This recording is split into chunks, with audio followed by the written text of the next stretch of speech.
Olá, pessoal do Jus Resumos. Sejam muito bem-vindos a mais uma aula de Direito Previdenciário.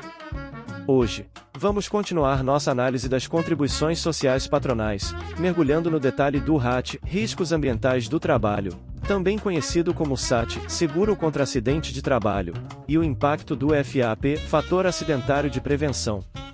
RAT e FAP, e a contribuição sobre riscos de acidente. Como vimos, o RAT é uma contribuição com alíquotas de 1%, 2% ou 3%, que dependem diretamente do grau de risco da atividade da empresa, em relação à ocorrência de acidentes de trabalho. A base de cálculo dessa contribuição é a folha de pagamento, ou seja, a remuneração, dos empregados e trabalhadores avulsos. É importante notar que o contribuinte individual, CI, não entra nessa conta para fins de RAT. Então, na prática, quando uma empresa remunera um empregado, temos a contribuição previdenciária patronal sobre a remuneração, 20%, ou 22,5% se for uma instituição financeira, mais a alíquota de 1%, 2% ou 3% para o financiamento do RAT.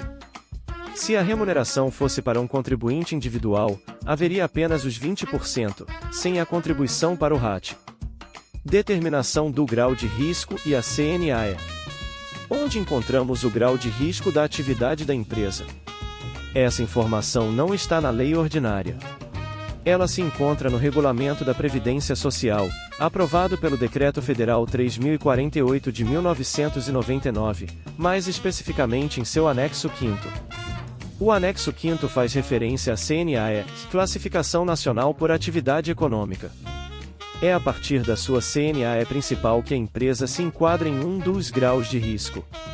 O artigo 22, inciso 2º, da Lei 8.212/91 estabelece a contribuição para duas destinações. O financiamento do benefício da aposentadoria especial, previsto nos artigos 57 e 58 da Lei 8.213/91. E o financiamento dos benefícios concedidos em razão do grau de incidência de incapacidade laborativa decorrente dos riscos ambientais do trabalho, que é o próprio RAT ou SAT. A base de cálculo, novamente, é o total das remunerações pagas ou creditadas aos segurados empregados e trabalhadores avulsos. Isso reforça que o contribuinte individual está fora, assim como o empregado doméstico, o facultativo e o segurado especial, que não se enquadram para essa contribuição específica de RAT. As alíquotas são 1% para atividades de risco leve, 2% para atividades de risco médio, 3% para atividades de risco grave. A polêmica da regulamentação por decreto e a legalidade tributária. Aqui surge um ponto de debate jurídico muito relevante. O legislador ordinário, na Lei 8.212/91, deixou de definir o conceito de atividade preponderante e também não determinou quais atividades se enquadram em cada grau de risco, leve, médio ou grave. Ele atribuiu ao Poder Executivo a regulamentação necessária para sua aplicação. Essa complementação por regulamento, um ato infralegal, pode ter sua validade questionada sob o prisma do princípio da legalidade tributária. Afinal, instituir e majorar tributo depende de lei em sentido estrito, e aqui, a definição de aspectos essenciais para a obrigação, como o grau de risco, dependia de um decreto. É diferente de uma situação onde a lei delega a fixação da alíquota a um regulamento, o que seria claramente inválido, conforme o art. 97, inciso 4, do CTN. No caso do RAT, a alíquota está na lei. O problema é que a matéria estava incompleta na lei, exigindo uma complementação por ato infralegal para se tornar aplicável. Essa questão chegou ao Supremo Tribunal Federal, STF. O STF, ao analisar a Lei 8.212/91 e leis anteriores que tratavam do RAT, como a Lei 7.787/89, considerou que essas leis, apesar das lacunas, definem satisfatoriamente todos os elementos capazes de fazer nascer uma obrigação tributária válida. Ou seja, o Supremo entendeu que a delegação ao regulamento, nesse caso, não violava o princípio da legalidade. Enquadramento por estabelecimento ou por empresa, e a posição do STJ. Outra discussão importante envolve o enquadramento da empresa. Imagine uma empresa com diversos estabelecimentos, cada um com uma atividade econômica e um grau de risco diferente. Por um tempo, o enquadramento era por estabelecimento. Assim, cada CNPJ de um estabelecimento poderia ter um RAT diferente, conforme sua atividade preponderante. Depois, houve uma mudança para o enquadramento da empresa como um todo, de modo que todos os seus estabelecimentos teriam um único RAT, baseado na atividade principal da matriz, por exemplo. Essa questão também chegou ao Supremo. No entanto, o STF entendeu que, se o regulamento vai além do conteúdo da lei, a questão não é de inconstitucionalidade, mas sim de legalidade, sendo, portanto, matéria afeta ao Superior Tribunal de Justiça, STJ. Por sua vez, o STJ pacificou o entendimento, decidindo pelo enquadramento por estabelecimento, e não pela empresa como um todo.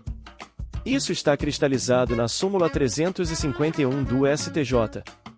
A alíquota de contribuição para o seguro de acidente do trabalho, SAT, é aferida pelo grau de risco desenvolvido em cada empresa, individualizada pelo seu CNPJ, ou pelo grau de risco da atividade preponderante quando houver apenas um registro.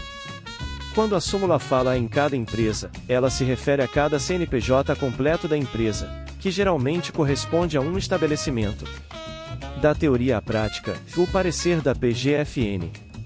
Apesar da súmula do STJ não vincular diretamente a administração pública, na prática, ela gerou um grande impacto.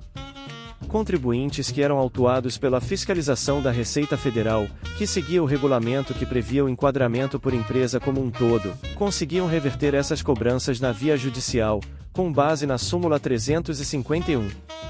De tanto a Fazenda Pública Federal perder essas disputas, a Procuradoria-Geral da Fazenda Nacional, PGFN, emitiu um parecer orientando que o enquadramento do RAT não fosse mais por empresa como um todo, mas sim por estabelecimento, dando vazão ao entendimento da súmula 351 do STJ. Desse modo, embora o artigo do regulamento, Decreto 3.048/99, continue mencionando que o enquadramento é por empresa, na prática, ele é aplicado por estabelecimento da empresa, em decorrência do que é estabelecido pelo artigo 19 da Lei Federal 10.52202, que trata da não constituição de créditos para a Fazenda Nacional em caso de entendimento pacificado em favor do contribuinte. Chegamos ao fim de mais uma aula, explorando os detalhes e as controvérsias do RAT-FAP. Esse é um tema complexo, mas fundamental para quem atua com direito previdenciário. Se este conteúdo foi útil para você, deixe seu like, inscreva-se no canal e ative o sininho para não perder as próximas aulas. Até lá!